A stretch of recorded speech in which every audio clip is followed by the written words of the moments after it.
ज्येष्ठ शुक्ल पक्ष की एकादशी को कहा जाता है निर्जला एकादशी। इसे भीमसेन एकादशी भी कहते हैं।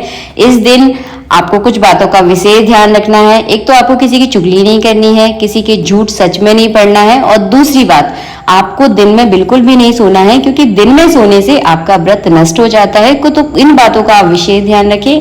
इसके अलावा अगर आप निर्जला एकादशी का व्रत करते हैं, नहीं भी करते हैं, तो आप दान पुण्य जरूर करें, क्योंकि दान से व्रत का फल बहुत ज्यादा बढ़ जाता है। तो इस दिन आप मिट्टी के घड़े में शरबत भर के जो है ना आपको दान करना है। इसका अपना एक अलग महत्व है, तो दान पुण्य आप जरूर करें।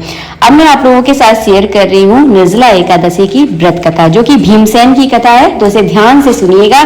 सबसे पहले आपको अपने सीधे हाथ में एक पुष्प, थोड़ी सी तिली, 11 या 21 रुपए दक्षिणा और एक फल और एक थोड़ा सा तुलसी दल लेकर जो है ना आपको कथा पढ़नी है। तो ध्यान से इस कथा को सुनिए।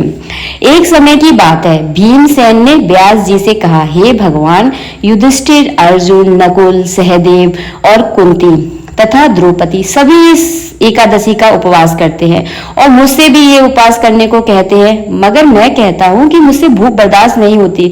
मैं दान करके वासुदेव भगवान की अर्चना करके उन्हें प्रसन्न कर लूंगा। मैं बिना खाए पिए नहीं रह सकता। मुझे एकादशी का फल प्राप्त करना है। ऐसा कोई उपाय बताए ताकि मेरा एकादशी का व्रत भी हो जाए और मुझे एकादशी का फल पूरा प्राप्त हो।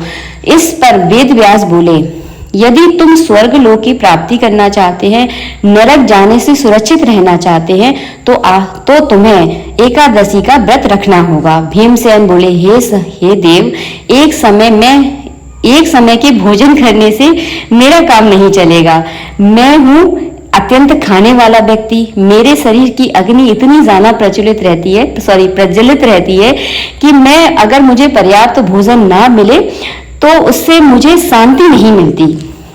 तो हे ऋषिवर, आप कृपया करके मुझे ऐसा व्रत बताइए जिसके करने से मात्र से मेरा कल्याण हो सके। व्यास जी बोले, हे भाद्र, ज्येष्ठ की एकादशी को निर्जला एकादशी कहते हैं। स्नान आचमन में जल ग्रहण कर सकते हैं।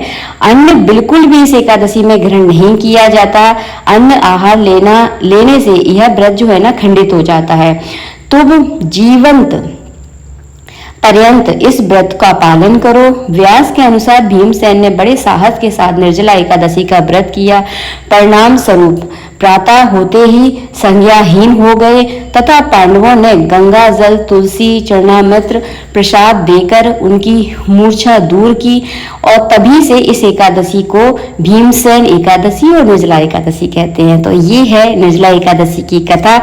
इस एकादशी का व्रत करने से जो 24 एकादशियों का एक व्रत करने से जो फल प्राप्त होता है, वो केवल आप अगर एक निर्जला एकादशी का व्रत कर लेंगे तो उससे वो जो है ना फल आपको प्राप्त हो जाएगा। निर्जला एकादशी साल की सबसे बड़ी एकादशी होती है। इस दिन आपको अपने मुख में कैरी का एक टुकड़ा रखकर जो है ना ये व्रत करना होता है, लेकिन इसका कैरी का जो जूस होता है वो आपको अंदर लीलना नहीं है। तो ये व्रत जो है ना तपस्या की तरह है। आशा करती हूँ मैं आपको बहुत अच्छे से समझा पाई होंगी। अगर आपको व्रत कथा पसंद आई है, मेरी बताने का तरीका आपको ठीक ठाक लगा है, तो प्लीज वीडियो को लाइक कीजिएगा। आप सभी को निर्जला एकादशी की बहुत बहुत शुभकामनाएं। और हाँ, एक कलश दान जरूर करें। आप चाहे तो मंदिर में कर सकते हैं, आप चाहे तो किसी मानधान को कर सकते हैं। आज के लिए इतना ही। नेक्स्ट वीडियो में मिलेंगे आप सबसे। राधे राधे।